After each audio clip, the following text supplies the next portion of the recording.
My anaconda don't. My anaconda don't. My anaconda don't want none unless you got buns, hun.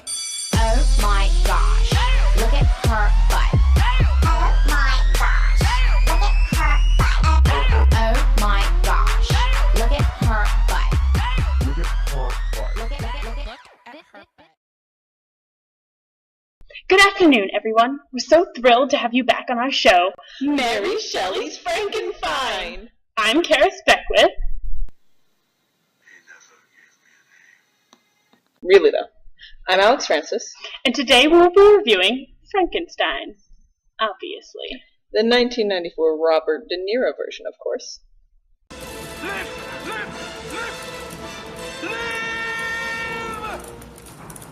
I suppose that in itself is an excellent place to start. Right, for those who have read Mary Shelley's actual Frankenstein, you would know that the conniving scientist never uttered a single word upon the reanimation of his corpses. This definitely speaks to the movie's portrayal of Mary Shelley's novel. The two are really quite different. And in many ways other than just the over-exaggeration creation mishap. Of course. One of the events that really bothered me was the assistance and mentorship of Professor Waldman to Frankenstein in the creation of his monster. The movie portrayed Frankenstein as a maniacal man insistent on completing the work of another supposed genius, along with his college friend, Henry Clerval. The book, on the other hand, sets Frankenstein up as a loner at school. The idea of reanimating dead life is one that he himself develops, perhaps as a method of dealing with or attempting to solve his mother's death. Which was also inaccurate, being that she died in childbirth during the movie, when truly she died of scarlet fever because of Elizabeth. Exactly. All of these inaccuracies really pull away from the main point of the book, to reflect on and provoke discussion about isolation and loneliness. There's so many instances of this in the movie. The structure of the DeLacy family, Frankenstein's elaborate lair rather than a dingy attic.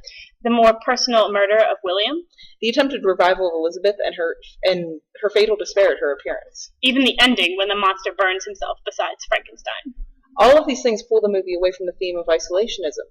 Instead, they focus on the supposed horrific nature of the monster, people's terrible reactions to his appearance, and generally the meaning of beauty and ugliness to the world.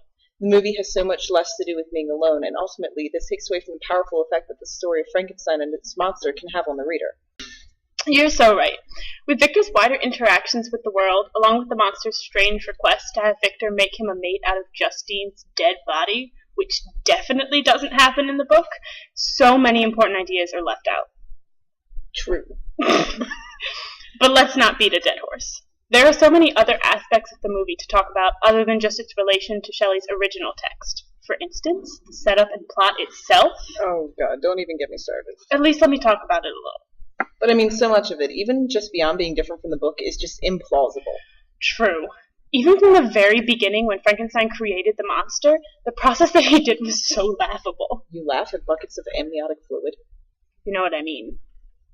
But it was funny. I mean, laughable probably in the way that it was entirely uncomfortable for the viewer. Yeah, it was hella uncomfortable. And the attic, or his laboratory, was just... Not a laboratory. Not a laboratory at all. He was in a wooden house. Everything but his equipment was wooden, and he was using untethered electricity in his room. And nothing apparently ever caught fire? Well, until the very end, but give me a second. There was entirely untethered electricity. Nothing went wrong, and there were no questions asked about it either.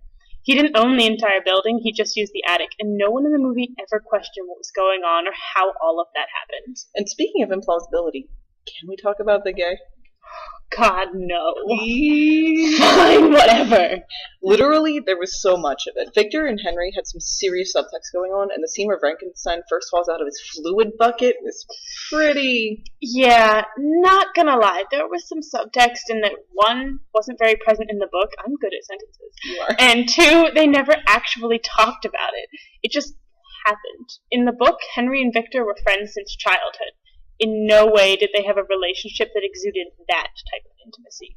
But the movie, on the other hand... Oh well, at least the movie has merits in the way that it's pretty funny, even if it's not supposed to be. Kiss. The monster flew over Frankenstein's shoulders.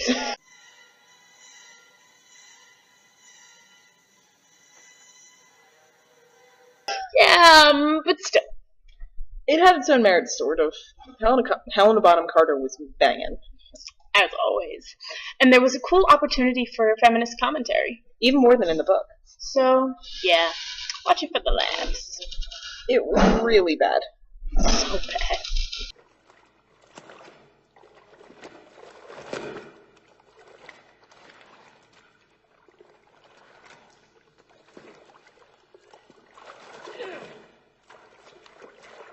And that's all we have time for today.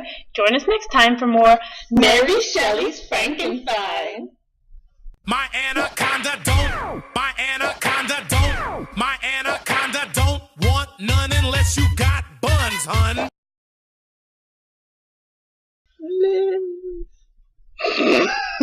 People like my face enough, it's whatever. Well, Let me try that line again. You can do. My anaconda don't. My anaconda don't want none unless you got buns, son. Look. That's awesome. Yeah. Yeah. My anaconda don't. My anaconda don't. My anaconda don't want none unless you got buns, son. The other one. I hate everything.